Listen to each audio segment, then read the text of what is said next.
పత్రికే మిత్రులందరికీ నమస్కారాలు. నేను Sambaru Giridhar, consumer forum district coordinator మరియు ఆర్టీసీ ఉద్యమ కమిటీ అధ్యక్షుడిని. ముఖ్యమైన విషయం ఈరోజు మీ అందరికీ కలగడానికి కారణం ఏంటంటే బస్ డిపో ఏర్పాటు చేస్తామని చెప్పేసి 31 సంవత్సరాల నుంచి 31 సంవత్సరాల నుంచి ప్రజలకు చాలా ఇబ్బందులకు గురి చేస్తుంది ఆర్టీసీ డిపార్ట్మెంట్. 5వ తారీఖు 5వ నెల 1994 రోజు భూమిని రిజిస్టర్ చేసి ఇచ్చాము. ఆ భూమి రిజిస్ట్రేషన్ కొనడానికి, రిజిస్ట్రేషన్ చేయడానికి డబ్బులు మండలంలోని నందిపేట మండలంలోని ప్రతి రేషన్ కార్డుకు 5 రూపాయల చొప్పున వసూలు చేసి అందులో రైతులు, వ్యాపారస్తులు, కైకీలు పోయేటోళ్ళు కూడా 5 రూపాయల చొప్పున ఇచ్చి భూమి కొనిచ్చింది. ఆర్టీసీకి భూమి కొనిచ్చి ఇవ్వడం జరిగింది. 1994లో 5వ తారీఖు 5వ నెల మొత్తం కన్ఫర్మ్ ఉంది మన దగ్గర దానికి సంబంధించిన డాక్యుమెంట్లు.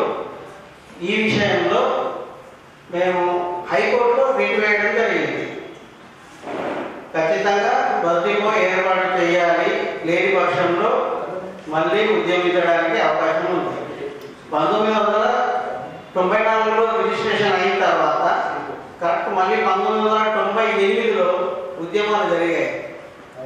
బస్ డిపో విషయంలో రాస్తారోకోలు, ధర్నాలు, రిలే నిరాహార దీక్షలు, ఆమరణ నిరాహార దీక్షలు వరుసగా 5 రోజులు నందిపేట బంద్ కూడా జరగడం చూశాం. అయినా ప్రభుత్వం నిమ్మకు నీరెత్తినట్టుగా ఈ విషయంలో ఏ మాత్రం కూడా ముందుకెళ్ళలేదు. దాన్ని మనం ఏర్పాటు చేస్తున్నామన్న విషయం ప్రకటించలేదు. కానీ మళ్ళీ ప్రభుత్వం మారకముందే ఆయన టీడీపీ గవర్నమెంట్లో ఉన్నప్పుడు రవాణా శాఖ మంత్రిగా ఉన్న కేసీఆర్ గారు వచ్చి శిలాఫలకం వేసి వెళ్ళిపోయారు. తర్వాత 2 సార్లు ముఖ్యమంత్రి అయినా కానీ బస్ డిపో మూసేత్తలేదు. ఇలా కాలయాపన చేసడం జరిగే ఇంకేం అక్కడ ముందుకెళ్ళింది ఏం లేదు. ప్రజలు ఆశతో ఇచ్చింది, డబ్బులు ఇచ్చిండ్రు. భూమి కొనిచ్చిన భూమిని వాళ్ళు ఇంప్లిమెంట్ చేసుకోవడానికి, ఎస్టాబ్లిష్మెంట్ చేయడానికి ముందుకు రాని ఆర్టీసీ మరి భూమి ఎందుకు ఉంచుకున్నట్టు ప్రజలకైనా తిరిగి ఇచ్చేయాలి కదా. అటువంటిది ఏం అడుగులు ముందుకు వేయడం లేదు. ఖచ్చితంగా మరి ఇక్కడ అప్పటికంటే 94 కంటే ఇప్పుడు రవాణా సౌకర్యాలు కూడా మెరుగయ్యాయి. అటు బ్రిడ్జ్ అయింది, మహారాష్ట్ర, కర్ణాటక వెళ్ళడానికి కూడా ప్రజలకు ఇంకా సౌకర్యంగానే ఉంటుంది. కాబట్టి ఖచ్చితంగా వెంటనే బస్ డిపో ఏర్పాటు చేస్తే బాగుంటుంది అని మేము చాలాసార్లు విజ్ఞప్తి చేసినాం. అన్ని ఆఫీసులకు వెళ్ళినాం. ఆర్టీసీకి సంబంధించిన అన్ని ఆఫీసులు, ఆర్టీఓ, ఎంఆర్ఓ, కలెక్టర్ ఆఫీసులో కూడా మెమోరాండం ఇవ్వడం జరిగింది. ఉద్యమాల టైమే కాకుండా మొన్న మధ్య 11 నెలలు అవుతుంది. ఆ రోజు కూడా ఒక అల్టిమేటం ఇచ్చినాం. ఖచ్చితంగా మీరు ఏర్పాటు చేయాలి, లేని పక్షంలో ఉద్యమాలు మళ్ళీ తీవ్రతరం అవుతాయి. 1998లో ఎలా జరిగిందో అలాగే మళ్ళీ నిరాహార దీక్షలు కూడా చేయడానికి మేము సిద్ధంగా ఉన్నాము అని చెప్పేసి చెప్పడం జరిగింది. ఈ విషయము మరి ఎందుకు నందిపేట ప్రజలంటే అవమానించడమేనా? ఆర్టీసీ ఉద్దేశం ఏముంది అసలు? భూమి తీసుకొని అంటే భూమి కావాలంటేనే అడిగిన ఉంటుంది. ఆర్టీసీ నేను డిపో చేస్తా అని చెప్పేసి ఎందుకు అడగాల్సిన అవసరమే వచ్చింది? భూమి కోసమే తీసుకొని ఉంటే మాకు భూమి అవసరం ఉంది, డిపోని పెడతా అని చెప్పేసి భూమి తీసుకొని దాన్ని అట్లే ఉంచేసినాం. అది ఇప్పుడు ఎట్లుంది వాతావరణం, అక్కడ పరిస్థితి అన్ని అసాంఘిక కార్యక్రమాలు నడుస్తున్నాయి. దాన్ని అసలు చెత్త చెదారం అన్నీ ఎందుకంటే ఆ దారి రోడ్డు పంట పోతుంటే అసలు అక్కడ ఉండలేని పరిస్థితి ఉంది. పబ్లిక్ ఎవరైనా అట్లా పోతూ ఉంటే అక్కడ ఖచ్చితంగా మూసుకొని వెళ్ళాల్సింది. అటువంటి పరిస్థితి ఏర్పాటు చేసింది ఆర్టీసీ. అంటే ఇంకా పబ్లిక్ కూడా అనారోగ్యాల పాలు కావాలన్నది కూడా ఆర్టీసీ ఉద్దేశం. ఇది కరెక్ట్ కాదు కదా.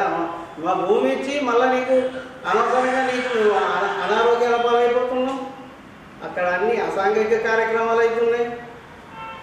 ఇంతకుముందు ఉన్న పరిస్థితులు అప్పుడేది వేషాలు ఉంటుండే నదిపై వాళ్ళందరూ నిలబెట్టినాక కూడా వీళ్ళు ఏదో అవకాశం కల్పించినట్టుంది. గేట్లు ఓపెన్ చేసి మరీ పెట్టి దాంట్లో ప్రహరీ కూడా ఓపెన్ చేసి ఇది పరిస్థితి. అంతకుముందు ఒకటి మర్డర్ కూడా జరిగింది, అందరికీ తెలుసు, పాత్రికేయులకు కూడా.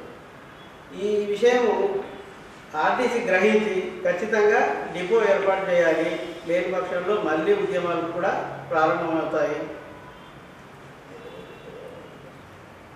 అంతేకాకుండా అప్పుడు నిరాహార దీక్షలు చేసినప్పుడు అప్పుడు మండా వెంకటేశ్వరరావు గారు కూడా వచ్చి మాట ఇచ్చి ఖచ్చితంగా అవుతుందని చెప్పడం జరిగింది. ఇప్పుడు సర్పంచులు చెప్తున్నారు, ఇప్పుడు మనం నిలబడ్డ సర్పంచులు కూడా ఈ ఎన్నికల్లో మేము చేస్తామని అంటున్నాం. అప్పుడు నందిపేట మండలంలోని 32 గ్రామాల సర్పంచులు 15 మంది సర్పంచులు కూడా టెంట్కి వచ్చి, మా నిరాహార దీక్ష టెంట్కి వచ్చి సంఘీభావం తెలపడం జరిగింది. మేము కూడా మా పంచాయతీల్లో తీర్మానం చేస్తాం అట్లా ఇట్లా అని ప్రకటించడం కూడా జరిగింది. అయినా లాభం లేదు. ఇప్పుడు సర్పంచులు కాదు, ఆర్టీసీ నిర్ణయం తీసుకోవాలి. ఆర్టీసీ మనసులో మేము ఏర్పాటు చేస్తాం బస్ డిపో అని చెప్పేసి వాళ్ళు ప్రకటించాలి. గవర్నమెంట్ కూడా దీని మీద చొరవ తీసుకోవాలి. అంతేగాని మేము ఖచ్చితంగా మేము చేస్తాం అని అందరూ ప్రగల్భాలు పలకడం తప్ప ఇంకేం లేదు. కానీ నేను మాత్రం దీంట్లో ఖచ్చితంగా మాకు కమిటీ ఉంది. ఈ కమిటీ తరఫు నుంచి ఖచ్చితంగా కొట్లాడతాం. రాబోయే ఈ సర్పంచ్ ఎన్నికల తర్వాత మళ్ళీ కార్యాచరణ ప్రకటిస్తాం. ఉద్యమించడం మాత్రం తప్పనిసరి, డిపో ఏర్పాటు తప్పనిసరి. లేని పక్షంలో కోర్టు చూసుకుంటుంది. కోర్టులో కూడా రిట్ వేయడం జరిగింది. ఆ రిట్ విషయాలు కూడా మీకు మేము నంబర్ ఇస్తాం. అది ఆర్టీసీలో ఏది హైకోర్టులో వేసిన రిట్ పిటిషన్ నంబర్ పాత్రికేయులకు నేను అందజేస్తాను. అదే కాకుండా న్యాయస్థానం మీద మాకు గౌరవం ఉంది, నమ్మకం ఉంది. అయినప్పటికీ ప్రజా ఉద్యమం కొనసాగుతూనే ఉంటుంది. దీంట్లో మాత్రం ఎటువంటి సంశయం లేదు. మేము చిన్నవాళ్ళం ఆ టైంలో సంబంధం నా పేరు కార్యక్రమం. నేను కజుమర్పురం జిల్లా సెక్రటరీ. ఈ ఆర్టీసీ వారు వచ్చి అప్పుడున్న సర్పంచులకి ఏమన్నారంటే, ఇక్కడ డిపోని నిర్మిస్తే పబ్లిక్ సౌకర్యకంగా ఉంటుంది, కంపల్సరీ డిపో కావాలి, మాకు స్థలాన్ని ఇవ్వండి, మేము నిర్మిస్తామని వాగ్దానం చేసింది. చేసేటప్పుడు సర్పంచులందరూ కలిసి గ్రామాలు సర్పంచులకు సంప్రదించి ఒక ఫోరం ఏర్పడి ప్రతి విలేజ్ నుండి ప్రతి రేషన్ కార్డు నుండి 5 రూపాయల లాగా, అప్పుడు 5 రూపాయలు అంటే చాలా విలువైనవి కూడా ప్రజలకి కలెక్ట్ చేసి ఈ బండి రామగౌడ్ అనే సర్పంచ్ అప్పుడు నందిపేట సర్పంచ్గా ఉన్న తన పేరు మీద రిజిస్ట్రేషన్ చేసి ఆర్టీసీ వాళ్ళకి అప్పచెప్పడమైనది. భూమిని వాళ్ళ పేరు మీద రిజిస్ట్రేషన్ చేయడం పంచాయతీలో జరిగింది. అప్పటి నుండి ఇక చేసుకున్నదే తడు ఆర్టీసీ వారు కన్నెత్తి కూడా చూడలేదు. ఒక 4 సంవత్సరాల తర్వాత అప్పుడు యువకులమైన మేము ఒక 4-5 సంవత్సరాల తర్వాత బీజేపీ తరఫున పోరాటాలు చేసినాం. అంటే యువకులు ప్రతి గ్రామం నుంచి వచ్చి ఉద్యమాలలో పాల్గొన్నారు. ఆమరణ నిరాహార దీక్షలు కూడా కూర్చోవడం జరిగింది. అయినా ఆర్టీసీ దిగిరాక తప్పలేదు. ఏమని వాగ్దానం చేసిరంటే, అప్పుడు మేము కంపల్సరీ వేసేస్తాము, అయిపోయింది, దగ్గరకు వచ్చేసింది, డిపో ఏర్పడడం జరుగుతుంది అని చెప్పి అప్పుడున్న రవాణా శాఖ మంత్రి చంద్రశేఖర్ గారు వచ్చి అక్కడ శిలాఫలకం వేసేసి ప్రహరీ కూడా నిర్మించేసుకుని భద్రపరుచుకొని వెళ్ళిపోయారు. అప్పటి నుండి ఇప్పటి వరకు అతి గతి లేకుండా ఉంది. ఆ స్థలాన్ని చూస్తే ఇప్పుడు చదువుకుంటున్న పిల్లలు హైదరాబాద్ నుంచి రావాలంటే వచ్చి నిజామాబాద్లో పండుకోవాల్సి వస్తుంది ఇక్కడ. ఎందుకంటే మనకి నందిపేట రావాలంటే చాలా కష్టం ఉంది. అక్కడికి డిపో అక్కడే ఉంటే నందిపేట పరిసర గ్రామాల వాళ్ళు దగ్గర ఉంటుంది. ఇక్కడ దోమల బాధకి చాలా ఇబ్బందులు పడుతున్నారు కూడా. నైట్లో వచ్చి 10 గంటలైందా ఇక్కడ దిగినంటే బస్సులు ఉండవు, ఏముండవు. డిపో ఉంటే సౌకర్యంగా ఉంటుంది. మళ్ళీ ఇంకోటి ఏంటంటే వారసంత చాలా పెద్దది. నిజామాబాద్ జిల్లాలోనే రెండో అతిపెద్ద సంత. మహారాష్ట్ర నుంచి వస్తారు, కర్ణాటక నుంచి వస్తారు, ప్రతి జిల్లాల నుంచి వస్తారు ఇక్కడ సంతకి. చాలా పెద్ద పరంగా ఆర్టీసీకి చాలా పెద్ద ఎత్తున వస్తుంది. మన జిల్లాలోనే రెండో అతిపెద్ద సంత. వచ్చే డబ్బుల రూపంగా కూడా ఆర్టీసీకి చాలా డబ్బులు వస్తాయి, కలెక్ట్ అవుతాయి. ఆ రకంగా ఉన్న నందిపేటని విస్మరించుస్తున్నట్టే ఈ రాజకీయ నాయకులే. ఎందుకంటే మాకెందుకులే, మాకేం లాభం అనే పార్టీల మనోభావాలు వాటిని ప్రజల బాగోగులను పట్టించుకోకపోవడం పెద్ద ఇది. దానికోసమే నేనంటే నేను అనే దాంతోనే ఆపేస్తారు తప్ప దీంట్లో వేరేదేం లేదు. పబ్లిక్ యొక్క బాధలను పట్టించుకొని ఇప్పుడున్న రేవంత్ రెడ్డి గారి సర్కారు దాన్ని ప్రజల యొక్క మనోభావాలను గౌరవించి అక్కడ ఆర్టీసీ డిపోని నిర్మించి ఇస్తారని మా యొక్క విన్నపం. లేదంటే మళ్ళీ ఉద్యమాలు శురు చేస్తాము.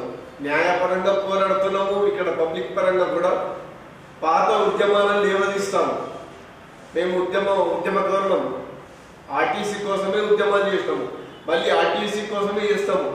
తెలంగాణలో ఎంత ఉద్యమించి పోరాడామో ఇప్పుడు కూడా ప్రతి గ్రామాలను కూడా ఉద్యమ వీరులను లేపుతాం. మేము ఆర్టీసీ డిపోని సాధించుకుంటాము.